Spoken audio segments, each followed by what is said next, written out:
What's up, everybody? It's Brian. I'm Tim. And up next, we got an old board game. Tell them about it, Tim. This is Jeopardy! This comes from the era of 1987. It was man, great year. Great year. I was 5 years old, hit elementary school, kindergarten. I did it right. I was 2 years old. Captain Power enjoyed its one and only season on television. Thank you so much for putting that on DVD. I love you. Anyhow, moving on.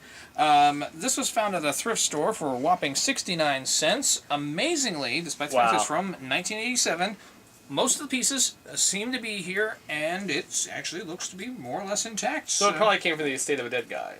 Probably. I mean, just throwing that out there casually.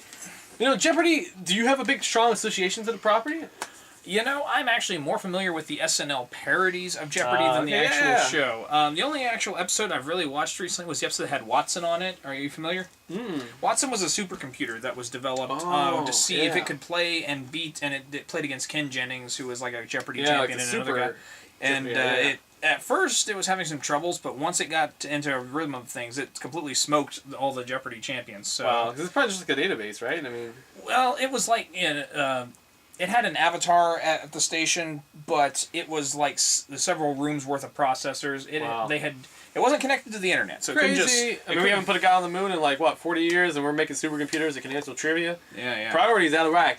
No, Jeopardy for me, you got a guy with a mustache, but he hasn't rocked it in a long time. That's kind of, I mean, that was like the day that John Lennon got shot. The country was in mourning, I think, for quite a while. My kind of pop cultural tie-in to Jeopardy, and this might be a bit more obscure unless you've been down to Florida, is that at the Epcot theme park, part of the Walt Disney World family, there's a ride called, it's a video and a ride, both. It's called Ellen's Energy Adventure. Okay. And there's a story thread that plays throughout it where Ellen DeGeneres is on Jeopardy, and she's playing a know-it-all who's actually played by Jamie Lee Curtis, and they're on the topic of energy conservation, and then the screen splits away, and your little tram that you're on drives through the Prezoic, there's like dinosaurs. Anyway, so when I think of Jeopardy, being a big Disney dork, I think of Ellen's Energy Adventure. Let me simply say, Star Wars Episode 7, don't care. The Star Wars edition to Disneyland. We got to make it happen. We can have a roller coaster that circles like an AT-ST walker, and have little sound bites. That armor's too strong for blasters. Use your harpoons and tow cables. You can have another roller coaster that's the trench run of the Death Star. Have a restaurant that's themed after the cantina. And I'm going completely off on. Well, hey man, and down at Disney MGM Studios, or it's now known Disney Hollywood Studios, they have a small Star Wars section. But now that they own the property, let's expand it. Why not? Yeah. People have been dressing up as Star Wars characters for free forever. You want to see people dressed as like Princess Leia working Disneyland? They'll do it. They will so do it. I mean, my head's blowing up here, and we haven't even got to the game yet. Let's just dive in head first, like Scrooge McDuck into that vat of coins. Always wanted to do that. And somehow he never broke his spine. I don't know the first time you ever saw one of these. For me, it was the Jumanji game that came out. Basically, we have red lettering here covering up blue lettering, and you need a red lens to decode what's underneath. And here is our red lens. So we have all of our categories, and let's say you select not so famous first for 100. He was the first professional model to become president of the U.S. So, I don't know that. I don't know if Brian knows that. I do. Oh, you do? Well, anyhow, we have the book of answers. All right, so in the way this works, I guess I would have been hitting. Yeah, you would have been hitting that. These take 9-volt batteries. We do not have a 9-volt battery. It's not 1993. Couldn't find one of those. These are numbered. This is game 7 here. This is game 69. Oh my. So not so famous for 100. Who do you think it is? Ronald Reagan. That is actually incorrect. Ouch. The correct answer was Gerald Ford. Wow. Big GF. Yeah, I didn't realize he was such a pretty man. But then again, maybe he was like a hand model. Yeah, but anyhow, these are all connected together. They have a light, so presumably, everybody. Indeed. Presumably, we could all buzz in and fight to see who gets to go first. Oh dear, broke it. Looks like a little robot. I am Trivia Master 6'4". All things considered, it's really not a bad setup. The double Jeopardy numbers are on the other side, so 100 becomes 200, and it's red on this side instead of blue. But yeah, that is pretty much the way this thing is set up. All right, and it's my pleasure to let you guys know, bestowed upon us by the studio audience, prizes. That's why people come and play these games, right? Well, the runner-up today will receive a half-eaten canister of Doritos. Not a bag, mind you, a can of nacho cheese Doritos. And also, that runner-up will be taking home some Airheads Crazy Dips, strawberry variety. Not bad per se, but not as good as what the winner will be taking home. And it's a doozy. It's a triple threat. A little cute take-home sample-size Tabasco. Maybe you're just like eating a chili dog and you just want to douse it. Give it a little heat, right? And following along with that theme, packet of old chili powder. Hey man, be creative. Could go, you know, your next stew could be a part of an art project. Why not? And then you also get a copy, a used copy of The Four Feathers on DVD. So these are the prizes as dictated by the studio audience. Tim, if you're ready, I'm ready. I'm gonna stump that ass. Let's do this. All right, now Tim, this isn't like an FBI, CIA investigation. I mean, relax. I mean, the stakes are pretty high. I know you want to watch that DVD. Kate Hudson fan. Oh, but yeah. Go ahead and pick your category, brother. It's the floor is wide open. You kind of get to set the pace for tonight. Because this is a game, I'm going to select It's All in the Game for 100. Okay, it's all in the game for 100. Your question. Crab shooters say, "Oh, thank heaven," when they roll these lucky numbers first.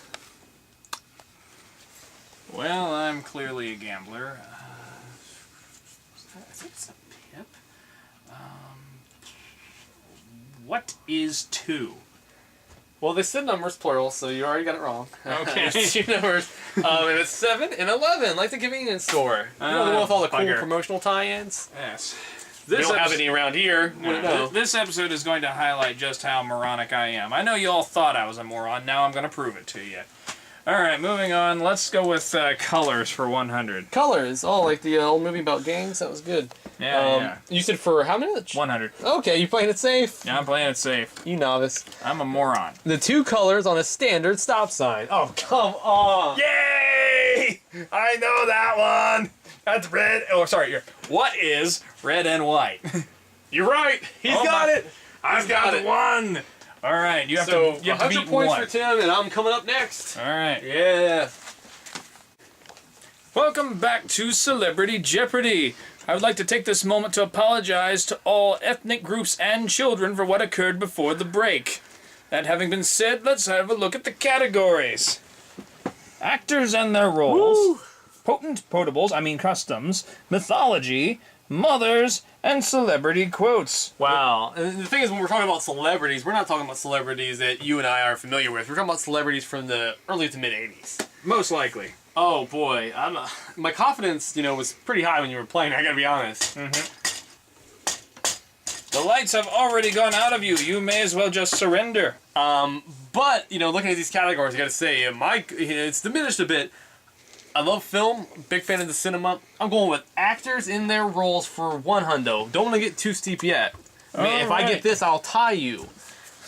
Matthew Broderick took a day off to play him in '86. What is Ferris Bueller's Day Off? That is correct. I haven't actually looked at the answer sheet. I forgot to even pull that up. Yo, what's up, baby? Chicago, rep.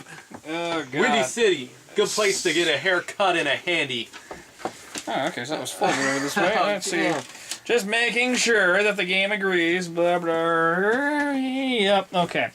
Boom! All right, we're now officially tied. Where else would you like to go with this? Well, I could beat you by 100 points or I could beat you by 200 points at this point. That's what I'm thinking. But I feel good about the actors in their roles. I'm going to go for 200. Oh, wow. This mate said "G'day" to American audiences as Crocodile Dundee. I know his last name, but I don't think that's enough to get me the points. If I'm the judge, it certainly isn't. What is... Or it would be who is? Is that the proper way to say it? Who is? Who is Paul Hogan? You are correct, sir. You have bested me once again. But let's just see... just for the interest of maybe my own selfish needs, 300. Can I take a crack at it? I want to see if I can get 3 in a row. Let's do this. Maybe even a clean sweep. Okay. Oh no. The Dickens character played by George C. Scott, Alistair Sim, and Donald Duck's uncle. That would be Scrooge. Of course. We're going for 400, baby. Now, I already won the Tabasco, which, you know, I'm going to put on the DVD while I watch tonight. Michael Caine won an Oscar, not as him, though he never found out where it's all about. What it's all about. What it's all about. Oh, Alfie. Damn. I did not know that one. Alfie, which was redone, I think around 2005 with Jude Law. Yeah, I remember that. It blew. $500. I'm going for the clean sweep. Of James Caan, Robert Duvall, and Al Pacino, he played the adopted son of the Godfather. The adopted son. That would be... the adopted son. That would be Robert Duvall. Damn, you have completely claimed bitches. You know what? I read a stat the other day that The Godfather is the single film that most film fanatics haven't seen, but claim that they have or that they should have. And, you know, I remedied that fairly recently. Yeah. About a month ago, I saw The Godfather for the first time, and if I wouldn't have, I wouldn't have done that. So, man, this could not have went any better for me. Cue up the four feathers. That's your prize talking, not a telephone. I mean, cue up the four feathers and make me a pot of chili, Tim. Very well. Hey, what can I say? Jeopardy, the Big J, it was my game. It was meant to be. Out of all the different categories and stuff, I got stuck with a similar one. Tim, I mean, it was written, and you know, it was written in stone, brother. No, man, don't take it personally, brother. No. You know, I'll still buy you a drink after this. I mean, you're not gonna touch my Tabasco chili powder, though. Them's mine. Okay. But fans, for 69 cents, this is why you go to the thrift stores. Yeah, you're gonna bring home bed bugs and head lice, but that's okay. That's why I've been itching so much lately. You're gonna bring those home, but you're also gonna bring home a deal. I mean, hopefully, if you're as lucky as, you know, us, because we just nagged a game for 70 cents. And hey, yeah. I feel like I'm on cloud 9 after playing it for a few minutes. So, Tim, you know, double Jeopardy, double or nothing. Let's play another game. Peace, y'all. Yeah. Now I'm gonna check the Craigslist and the Amazon and the eBay, see how much this goes for. Maybe we can sell it for like $50, $500. Who knows?